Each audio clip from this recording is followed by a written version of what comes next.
Hello friends, welcome back to my channel. पिछले episode में हमने देखा था कि वीवी और यू होटल के रूम में थे कि तमाम रिपोर्टर्स वहां कैमरा लेकर आ जाते हैं और इन दोनों को इस कंडीशन में देख लेते हैं। वीवी बेहोश हो जाती है ये सब देखकर और यू को सारी सच्चाई भी पता चल जाती है वीवी के इस बिहेवियर की। इतने में वहाँ मिस्टर भाई आ जाते हैं तो यू उनको साइड पर ले जाकर पूछता है कि क्या ये खबर सच है जो कि रिपोर्टर्स कह रहे थे। तो मिस्टर भाई बोलते हैं कि हाँ, यही सच है। पीयू इनसे कहता है कि आपने ये सच सिर्फ वीवी को क्यों बताया, उसको भी बताना चाहिए था पहले से, वो अकेले ही इतना कुछ हैंडल कर रही थी। मिस्टर भाई बाहर अपने आदमी के पास जाकर उसे कहते हैं कि जितना भी पैसा खर्च हो मगर इस न्यूज़ को फैलने नहीं दो और उसे डिलीट करवाओ। यू वीवी की रिपोर्ट जाकर पूछता है तो उसे पता चलता है कि वीवी डिप्रेशन की वजह से बेहोश हुई थी और वो पिछले कुछ दिनों से शदीद डिप्रेशन का शिकार थी। यू को याद आता है कि उसने होटल में भी वीवी को मेडिसिन खाते देखा था, तो वो समझ जाता है कि वो पिछले कुछ दिनों से डिप्रेशन की वजह से ही मेडिसिन ले रही थी। फिर वो वीवी के पास जाकर उससे सॉरी बोलता है कि वो इस वजह से उसे हर बार अपने पास आने से रोकती थी और अकेले ही सब कुछ फेस कर रही थी। साशा हॉस्पिटल आती है और वो यू को वीवी के रूम में उसके पास बैठा देख लेती है और इससे पहले कि वो अंदर जाकर कोई रिएक्ट करती कि सुई आकर उसका हाथ पकड़कर उसे हॉस्पिटल से बाहर ले जाता है और वो वीवी को ड्रग्स देने की वजह से साशा से नाराज था और इसे पूछता है कि उसने वीवी को इतनी ज़्यादा ड्रग्स क्यों दी, अगर इसे कुछ हो जाता तो, और इसे वार्न करता है कि अगर वीवी को कुछ भी हुआ तो वो उसे भी बर्बाद कर देगा। साशा बोलती है कि ऐसा क्या है वीवी में जो हर कोई ही उसकी इतनी केयर करता है। यू वीवी के पास होता है कि वहाँ पर निंग आ जाती है और वो यू को हाथ से पकड़कर उसे बाहर ले जाती है और कहती है कि वीवी की इस हालत का जिम्मेदार सिर्फ और सिर्फ वही है और उसने वीवी को इतना फोर्स किया कि वो डिप्रेशन में चली गई और उसे थप्पड़ मार देती है और कहती है कि वो आइंदा से कभी भी उसके सामने ना आए क्योंकि उसकी वजह से वीवी ने अब्रॉड जाने का फैसला कर लिया था।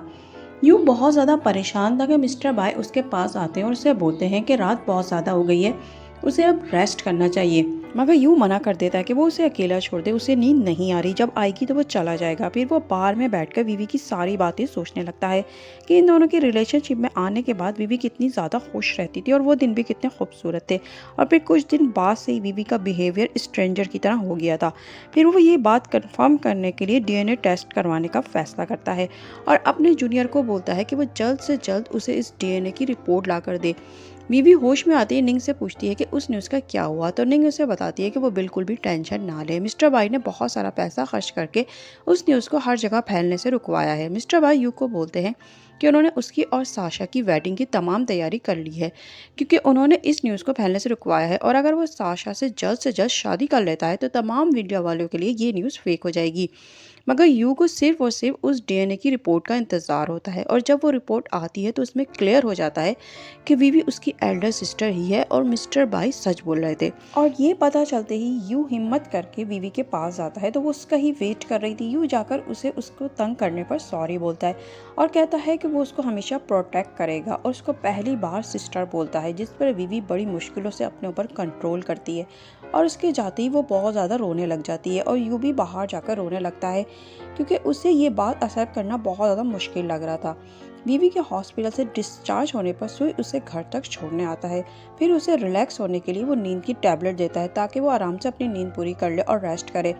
वीवी टैबलेट खाने के बाद सुई को जाने को बोलती है और सुई जैसे ही वीवी के घर से बाहर निकलता है तो बाहर यू खड़ा होता है और वो उसको फ़ौरन से मारना शुरू कर देता है कि वो अच्छी तरह जानता है कि उस दिन उसका प्लान था सारे रिपोर्टर्स को वीवी के रूम में भेजने का ताकि हमारी बदनामी हो, और ये भी कहता है कि वो वीवी को इस तरह हर्ट करना छोड़ दे। मगर सुई इसे रोककर कहता है कि वो अपनी फियांसी पर नज़र रखे क्योंकि उसकी फियांसी साशा ने ही वीवी की वाइन में ड्रग्स मिलाई थी जिसकी वजह से वीवी की ये हालत हुई। उधर साशा अपनी सक्सेस को सेलिब्रेट कर रही होती है कि वहाँ पर यू आ जाता है और गुस्से में उसका पारा बहुत ही हाई होता है और वो उससे कहता है कि वो उसकी इस हरकत पर उसे कभी भी माफ़ नहीं करेगा। क्या हुआ अगर वीवी उसकी सिस्टर है, मगर इसका ये मतलब हरगिज़ नहीं है कि वो अब उससे शादी कर लेगा और उसे क्लियर बता देता है कि वो इस शादी वाली खुशफहमी से बाहर आ जाए। साशा इसे सॉरी बोलती है कि उससे मिस्टेक हो गई, वो आइंदा से ऐसा कभी भी नहीं करेगी। मगर यू को उसको माफ़ करने का फ़िलहाल अभी कोई भी इरादा नहीं था, इसलिए उसका हाथ चटक कर वहाँ से चला जाता है और साशा यू को ब्लैकमेल करके अपना बनाने का एक और घटिया सा प्लान बनाती है और एक वाइन के ग्लास में फिर से वो ड्रग्स मिला देती है और यू को कॉल मिलाकर उसे स्लीपिंग पिल्स की बोतल दिखाकर मैसेज करती है कि उसे उससे कुछ ज़रूरी बात करनी है, इसलिए वो अभी उसके घर आ जाए और अगर वो अभी घर ना आया तो वो ये सारी स्लीपिंग पिल्स खा लेगी। और वहाँ से यू का रिप्लाई आता है कि खा लो, मुझे कोई फ़र्क नहीं पड़ने वाला। और यू का इतना सेल्फिश वाला रिप्लाई देखकर साशा के तन बदन में आग सी लग जाती है और वो गुस्से में सुई को फ़ोन घुमाकर कहती है कि उसने यू को क्यों बताया कि वीवी को मेडिसिन मैंने दी थी और इसकी वजह से यू उसके करीब आने के बजाय और ज़्यादा दूर हो गया है और उसको उल्टा सीधा बोलने लगती है। मगर सुई कहाँ ये सब सुनने वाला था। वो सीधा साशा के पास जा पहुँचता है जहाँ साशा अपनी मोहब्बत की नाकामी में खूब ड्रिंक कर रही होती है और वहाँ सुई को जाते ही वो उसे मारने लगती है कि यहाँ तो यू को आना था, वो क्यों आ गया है उसकी जगह पर। और सुई भी उसके इस तरह रिएक्ट करने पर गुस्सा करने लगता है और फिर वो यू के लिए तैयार किया गया मेडिसिन वाला गिलास उठाकर पी लेता है। साशा भी ड्रंक थी। वो यू का नाम लेते हुए सुई के पास जाती है और सुई पर भी मेडिसिन असर करने लगती है, इसलिए वो भी उसके करीब आ जाता है और वो हो जाता है जो कि नहीं होना चाहिए था। और यहीं पर ये 20 एपिसोड भी ख़त्म हो जाती है। मिलते हैं नेक्स्ट एपिसोड में, तब तक अपना बहुत ज़्यादा ख्याल रखिएगा और चैनल को सब्सक्राइब भी कर दीजिएगा। नेक्स्ट एपिसोड तक के लिए बाय बाय।